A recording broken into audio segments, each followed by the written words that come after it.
I'm Jo. Hi, I'm Susie. And we are from Canines of Canvey. Just doing a quick video to introduce ourselves, to put a face to a name or a name to a face, whatever the saying is. So we're just saying hi. We've just taken the boys for a walk, so we're going to show you the video of them sort of meeting up, playing, etc. And this is our video to say hi and introduce ourselves. So collectively we've got 20 years, probably even more than that actually, of experience with dogs. All our doggies are actually around our feet at the moment. We've got 4 with us. You've got 3. Three German Shepherds, 2 that are 8. Go on. 1 that is 6 months, and Joe. I've got Buddy, and he is 10 months. So why are we doing this? Like, how did this happen? How? Well, I would say, I don't know about your journey, Joe, but I've grown up with German Shepherds. You have. All my life. Some of them very difficult ones. And these were family dogs. So of course, when I got my own dogs, I wanted to understand them more, and I wanted to understand their psychology, you know, their psyche. And so that's where I went on my journey of learning dog psychology and behaviour. So, and I think yours is pretty much the same. Yep. So I've had dogs all my life. Easiest one was Labrador. The worst one I ever had was a Cocker Spaniel, to be fair. He was the most aggressive Cocker Spaniel you've ever seen, and I begged my mum for him when I was 14 years old, and he turned out to be a right little sod. He would bite everyone. I think the only person he didn't bite was my sister. I had a huge lump out of my leg. It was horrific. But he'd never stopped me from actually hating dogs, well, from loving dogs. I always still loved them. Yep. And in 2009, I got my very first dog that I owned myself, which was an Akita.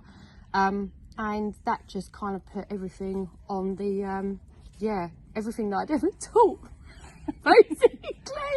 And I went into dog behaviour in 2011 because I wanted to understand what I was doing so wrong. I couldn't understand why I had this dog that was just completely a lunatic, and he would do all sorts. He wasn't aggressive, just very boisterous.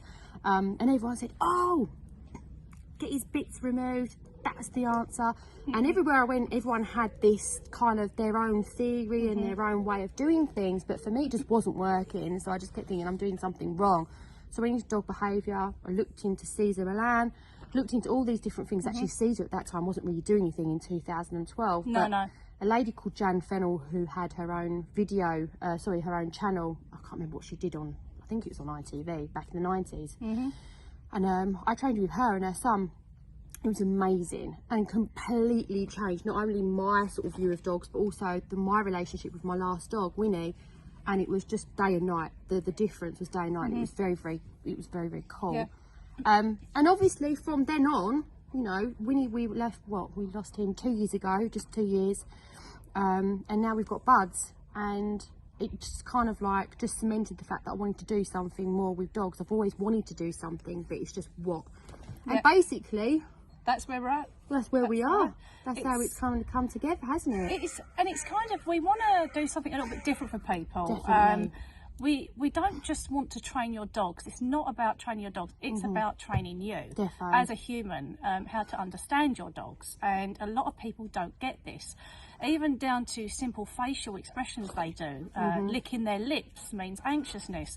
Certain little telltale signs that when you learn them, you'll be able to look at that dog and understand exactly where it's at and where it's coming from. Exactly. So it's about teaching the human more than the dog.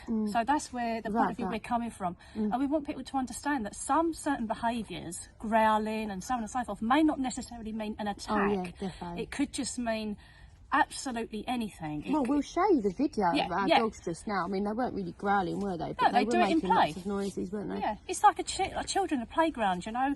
If they're playing games with each other, they might grab each other and touch each other and scream at each other and get boisterous, get a little bit too much. Yeah, get boisterous. So this is exactly how our dogs also behave. In play and interaction, they will get together and they might get a little bit too much and they might get a bit too boisterous, and that's when we're here to say, hey, you know, calm it down. Definitely, yeah. And, you know, that's what keeps them under control. So it's just helping people to understand that not everything is as scary as it looks. No, and also, do you know what? I was just thinking, we've all got different ways of doing things, Eva, because you've got different ways in which you kind of do things with your boys. I've got different ways which I do with Buds as well. But it's all the same. It's to do with energy, guys, basically, isn't it? I mean, it's what you put out there, and that's what dogs are incredible, because they've got to learn multiple different languages, haven't they? They're multilingual. Yeah. Is that even a multilingual? It's even more than that, isn't it? It's energy, it's different. Everything. The languages that we use, the languages between body the dogs, language. body language, it's insane. So with us, we've got two different kind of viewpoints and two different lots of training, but we're merging the two. And what we're going to be offering is weekly trainings and one-to-ones with you guys. And we've also come up with something which I think is fantastic for kids, because there's been so many, and I don't know if you've heard of this, but there was 4 maulings last week, apparently last week, my friend was saying to me. And this is something that's happening, guys, and there's more and more dogs being bought since lockdown as well. And there's lots of people that have always wanted a dog, but due to the fact that they were working all the time, they couldn't have them. Lockdown happens, they've got this dog, they don't know what they're doing. Equally, they don't know how to deal with the kids and the dogs. And I know myself, I've got a 5-year-old child. I know the interaction between child and dog can be quite difficult, because you're dealing with pretty much two toddlers, really.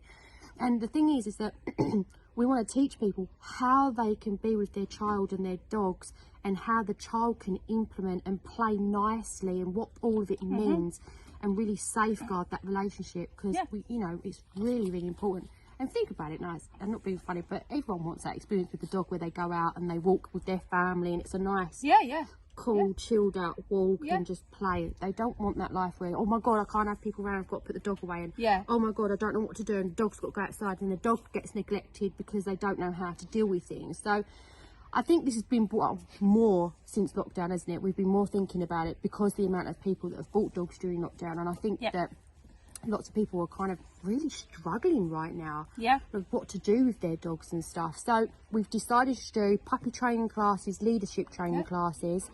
We'll be doing them every Sunday, also one-to-ones. So please get in touch with us if you feel that, you know, you are struggling. Don't just think, I can't deal with this, I need to get rid of the dog, I don't know what I'm doing. With consistent training, and we're going to be showing you. We was laughing earlier, and I'm going to be authentic about it because that's what I am, but we were laughing earlier. We were going to try and do it our way, and the dogs got off their leads and they ended up doing it the wrong way, and we were like, oh my god, like, what a nightmare. But I was just saying, Susie, we're not perfect. No. The dogs are not perfect. No. Nothing's ever perfect. No. You just got to deal with consistency. it. You just got to deal with it at the time and make sure that you follow through with it. So consistent behavioural stuff, consistent training. So we're doing this every day, you know, with our own dogs. So we want you to have the confidence in us and know that we can help you and help you train your dogs and be more confident in yourself more than anything else. Be more confident that you can deal with a situation. Because there's so many situations that are not really that bad when you look at things. You know, you go out and you see dogs and they're all barking and snarling at each other, and then you get the owners and everyone's jumping in, and you know, it's such the wrong energy to come Massively. in at dogs. And look at them in different countries. Strays. I mean, I was speaking to Joe about this. When you get dogs in the wild, say for instance in European countries, they're out, they're strays, they're packs, and they will never ever fight. The reason why, because they all know their pecking order, they all know their place. So when they know their place, there are no fights. So obviously when human gets involved, we're sticking them on leads, we're doing things way against their nature. So you know, we're totally changing their background, and this becomes uncomfortable for the dog if you don't know how to implement lead training and so on and so forth. It's about being more dog and understanding where the dog's coming from. So we tend to watch dogs, watch how they are with each other, and we learn from dog behaviour as well. So you know, we're constantly looking at how they react towards each other. And I think the most important thing, what Joe said, none of us are perfect. No dog is perfect. You could teach your dog every single day, and there will probably be a day where you take 2 steps forward and you take another 2 steps back. This is entirely natural, entirely normal. Nothing is perfect. It doesn't mean you're failing as an owner. It doesn't mean that your dog's out of control. Might I just add that there is no such thing as a bad dog. It's a bad human behind it. So as long as you have consistency, you don't overcomplicate things, And you know, you have to put everything into it like you do your children. You know, when you're bringing your children up, you have rules, you have boundaries, you have limitations, and dogs need exactly the same. If you let your dog get away with murder, you're going to have a naughty brat on your hands. So that, for me, I think is just helping people to understand that it's not unlike teaching your children, if you like. They are children, really, aren't they? Dogs, I was going to say, the mentality of them is what I'm saying. Dogs are dogs, but the mentality of them, they can be very much like toddlers, you know. Absolutely. Like they will misbehave and be naughty and push it and push you and push themselves, and then you start thinking, what am I doing so wrong? But the main thing is just that we want to bring everything together and just help you guys have that dog-human relationship that we know you can have, rather than really struggling, because we see so many people doing that. So let's just go through what we can help them with. Like, what is the common things? Oh, lead pulling. We get this. I've had a few people inquiries. My dog pulls on the lead. Really, really simple stuff. We can help with that. Aggression, fear, nervousness, separation anxiety, all of these things, guys, any problems that you have with your dog is purely down to the dog believing it is the leader. Because when the dog believes it's a leader, it starts doing these silly little things because it's confused. It doesn't understand its taking place. It doesn't understand the world that we live in. So even a simple doorbell going sends some dog into this absolute rage because they think that they need to protect their family, which is in fact you, your husband, your kids. They believe that's their job. So that's when you get the fearful behaviour. Even going out on a walk, believe it or not, for some dogs that is the most horrific thing for them to be doing, because they feel that they need to be protective of you. So that then leads them into this whole protective behaviour. The pulling can sometimes be not through massively aggression, could be through fear, anxiousness, because it's worried what it's going to come up against, and that could be a bike. That could be anything, a car, another dog. It feels its need to protect. So there's so many different things that dogs perceive as threats that we can look at and go like, right, okay, we understand. So there's different kind of areas where dogs sit in. So it's very, very important. So when we have consultations with you, it won't just be, okay, he's putting an on lead. We'll say, okay, what else are they doing? Because there'll be telltale signs that we can see that you might not have picked up on. Even like food aggression, stuff like that, where you put the food down, the midget they're on it and they're scoffing it all up, that kind of stuff. If you're leaving food out overnight, food is a big thing for dogs. It's a huge thing for dogs, because in the wild there would be the pecking order. They wouldn't eat straight away. Well, no, the alpha would come in, the alpha would have his meal first, or you can get the alpha female as well, can't you? So alpha male, I'm kicking some dog, I'm sorry. So you've got the alpha and the alpha female. They'll normally eat first, and then the rest of them will eat. So food is a massive problem with dogs. So it's even kind of how you're feeding them, you know. Absolutely. So it's important. We don't want to give the game away too much, guys, because we've got lots to say on the actual day. But things like, you know, you maybe have a little snack first before you even start to feed them, just to let them know that, hey, listen, I'm the leader. I eat first, you eat second. And it's small little boundaries and limitations that.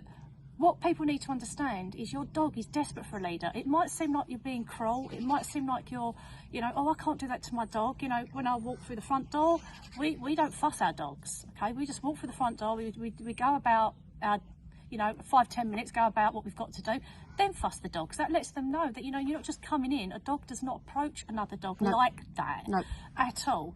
So it's about being more dog.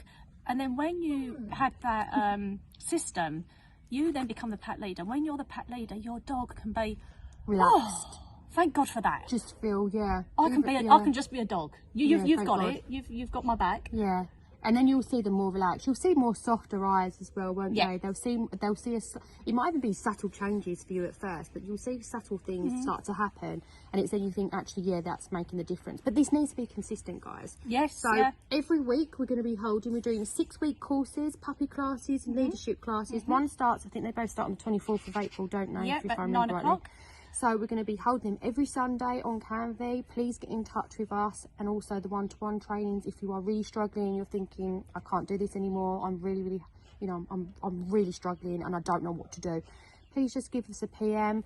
WhatsApp messages on there as well, and we will get back to you immediately. So last thing is our doggy event. Our doggy event, 10th of April, Sunday. Yeah, at 10 o'clock. Yeah. Down Beveland Field. Down Beveland Field. Is? Yeah. If you have any problems, you can message us and we can tell you where it is. Yeah. It's a nice little dead end road, so it's nice and safe. Yeah. You know, we ask people to bring all your amenities along, your leads and so on. Yeah. There we go.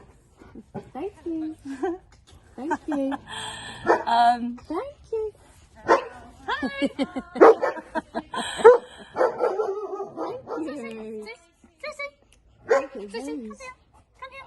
Hi. So there you go, guys. There you go. See, and no dog's perfect, okay? Yeah. You know, even ours have a little bark and we have to correct them. Hey. Kaiser got his space in there. Yeah. Hey. Hey. Sit down. Hey. Hey. Aww.